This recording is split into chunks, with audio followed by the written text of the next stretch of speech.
Well, my name is Franklyn Weekes, and I live in Old Trafford.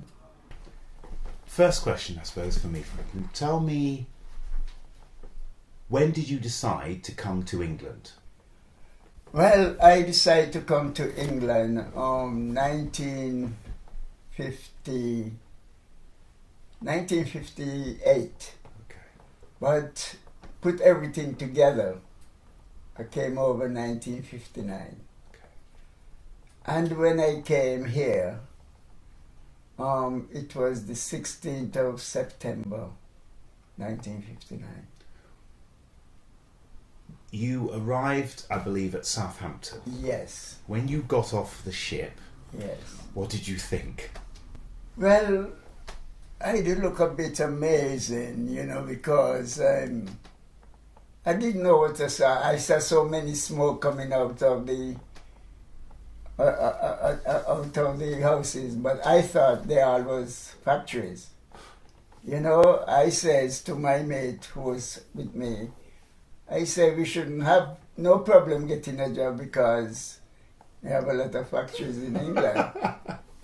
What did you expect? What did you think it was going to be like? Did you have any idea? No, I didn't have any idea at all what I was going to expect. But I thought that I was going to meet something better, completely better. When I mean better, you leave your home and you come so many thousand of miles to another country, and you expect when you reach there you can just strip and go. But it wasn't like that. And I tell you something, there is a lot of West Indian came here, and when they reached to England, probably they says they're sorry they came over. I know there was a teacher who have his own school in my country, came over here, and he thought that he was going to get a teaching job. But when he goes to he make quite a few applications, and they told him that he into the wrong place, and he ended up sell tickets at the railway station, and he didn't like it. He spent about a year and something, and he went back home, and he get his job back. Did you have any regrets about coming? I went down to someone told me that they have jobs in Taylor Brothers. I don't know if you ever hear that name. Okay, in Old Trafford.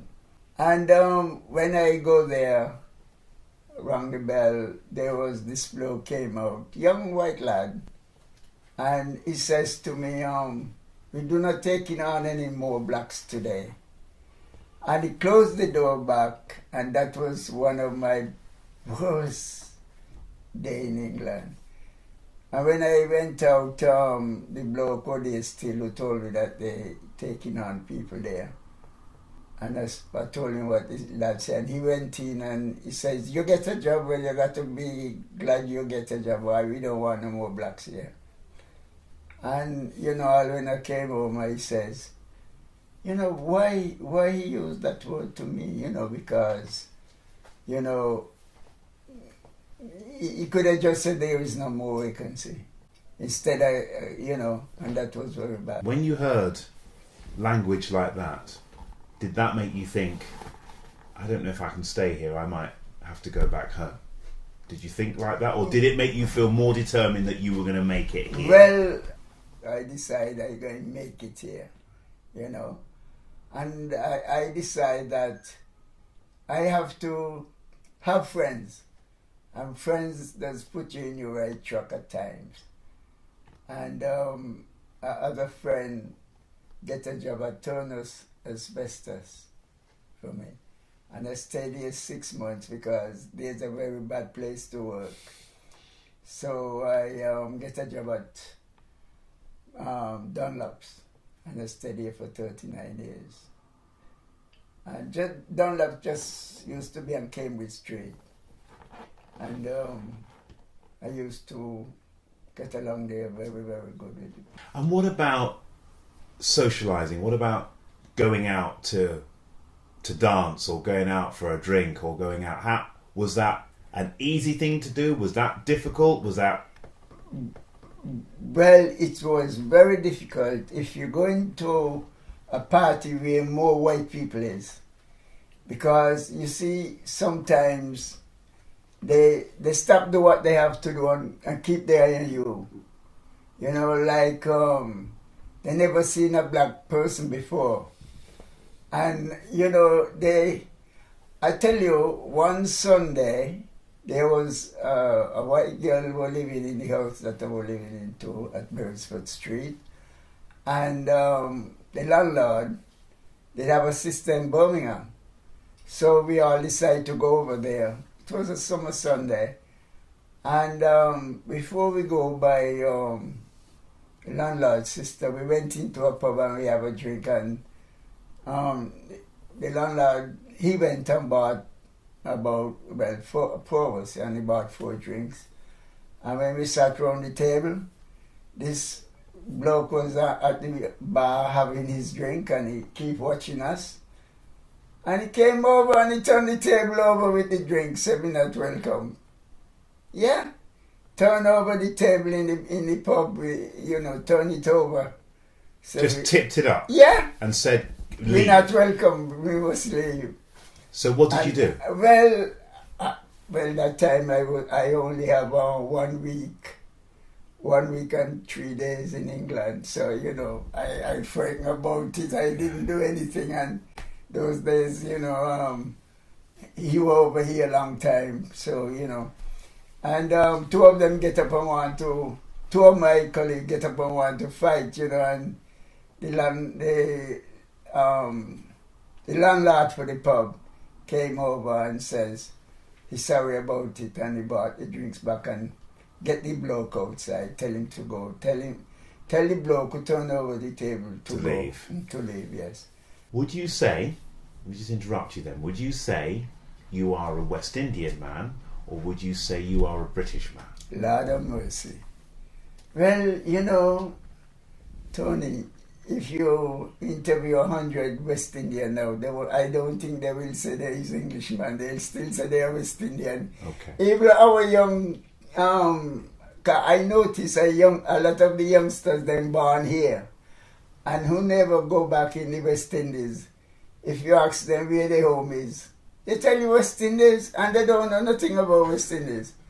But you see, they believe if you start to question them, you know, from the parents' root, they believe there's West Indian. And before they get in any problem, they say there's half West Indies and half British. You see. Have you enjoyed your life here? I do. And do you have any regrets as well? None. I don't. And I have to say I'm lucky, you know. So I enjoy every bit of it. Would you have done anything different, or if you had a chance to go back and go, right, I won't do that, or I will do that, is there anything you'd do different, or are you happy that you're happy the way it's turned out? Well, I have to say happy the way it turned out. I have to say, yeah, I'm happy the way it turned out. You know, what a man enjoy in life most. You see? Sorry. It's okay. If you have a partner and you're and your partner happy, sometimes you might get up in the morning and you ain't have no money in your pocket. And while you and your partner live loving and share with each other, that's the most happy thing in life. You know, this I tell you a little about my story now. I'm not keeping you very long. One Saturday morning, my wife and I was in the kitchen there. And I says to my wife, "But wait, I have no money in my pocket. What's happening?"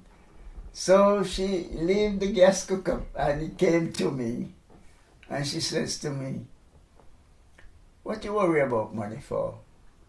You have your health, you have your strength, you have a little house, you have a car in front of the house, and most of all, you have me. And Tony, I will never forget that until I die, because you know those few words that she says touch me inside, and it was true. Don't worry too much about money if you don't have it. That's not all of it. You know, love, health, and strength, and don't forget respect. You need those each day. Franklyn, thank you very much indeed. Thank you. That was brilliant. That was amazing. Thank you very much indeed. Thank you. Franklyn, you're an absolute gentleman. Thank you very much indeed. So thank you.